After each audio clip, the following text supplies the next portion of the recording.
नमस्कार, crime petrol देख रहे हैं आप और मैं आकाश देशवाल।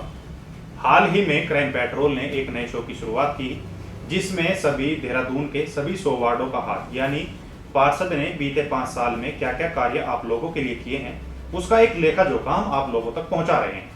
लेकिन जैसे ही हमने वार्ड के अंदर घूमना शुरू किया तो कुछ लोगों के हमारे पास ऐसे सवाल आते हैं कि पार्षद के अंडर में क्या क्या कार्य हैं उन्हें नहीं पता। तो जो आज की ये वीडियो है ये उन्हीं के लिए है। इस वीडियो में हम आप लोगों के लिए पार्षद कौन होता है, इसके चुनाव कैसे होते हैं और उसके अंडर में क्या क्या कार्य आते हैं, ये तमाम तरह के सवालों के जवाब देंगे। तो सबसे पहले समझते हैं कि पार्षद किसे कहते हैं। दरअसल शहर को छोटे छोटे इलाकों में बांटा जाता है। कुछ मोहल्ले और कुछ इलाकों को आपस में जोड़कर एक वार्ड बनाया जाता है और इसी वार्ड के प्रतिनिधि को पार्षद कहते हैं। अब हम आपको बताते हैं कि पार्षद का चुनाव कैसे होता है और उसका चुनाव करता कौन है। पार्षद का चुनाव हर 5 साल के अंतराल में कराया जाता है। हर 5 साल के अंतराल में निर्वाचन आयोग राज्य सरकार की सहायता से नगर निकाय चुनाव का आयोजन करती है। इस चुनाव में शामिल होने वाले व्यक्ति को जनता द्वारा चुना जाता है। उस नगर की सारी जनता एकजुट होकर अपने इलाके के लिए सही व्यक्ति का चुनाव करती है। ये नगर निगम के दायरे में आते हैं।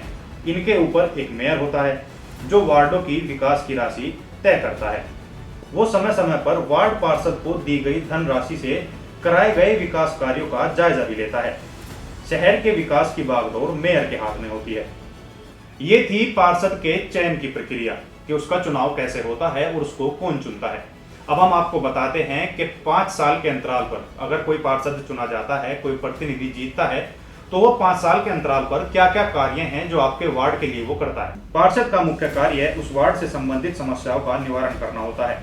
साथ ही वार्ड की सड़कें, गलियां, नालियों की नियमित सफाई, सड़कें, गलियां आदि सार्वजनिक स्थानों पर बिजली की व्यवस्था, वार्ड की जन वितरण प्रणाली को दुरुस्त तथा उसकी निगरानी करना, निर्मल पेयजल की आपूर्ति उपलब्ध कराना।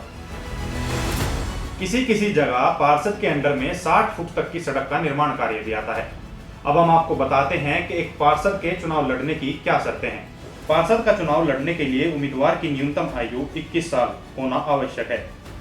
इस चुनाव में भाग लेने वाले व्यक्ति को 10वीं पास होना जरूरी है और राज्य के मुताबिक यह योग्यता अलग अलग निर्धारित की गई है। इसके अलावा जिस व्यक्ति के 2 से अधिक संतान होंगी वो व्यक्ति पार्षद के चुनाव में शामिल नहीं हो सकता। नामांकन के समय चुनाव लड़ रहे उम्मीदवार के साथ 2 समर्थक और 2 प्रस्तावक संबंधित वार्ड का होना अनिवार्य माना गया है।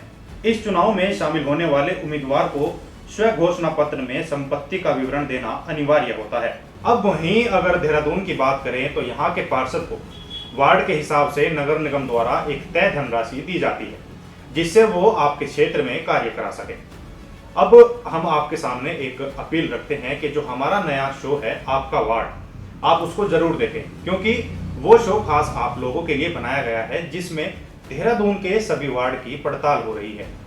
और पड़ताल करने का अहम कारण है कि जिस प्रतिनिधि को आप चुनते हैं वो आप लोगों के लिए कितने कार्य कराता है और आप लोग उस प्रतिनिधि के कार्यों से कितना संतुष्ट हैं, ताकि आप अपने वार्ड की और दूसरे वार्ड की कंपेयर कर सकें। क्योंकि कंपेयर करना इसलिए जरूरी है कि आप अगर किसी से आगे निकलना चाहते हैं तो आपको उससे बेहतर होना होगा। तो ये जानकारी आपको कैसी लगी हमें कमेंट करके ज़रूर बताएं। साथ ही हमारे चैनल को लाइक, शेयर और सब्सक्राइब करना ना भूलें। नमस्कार।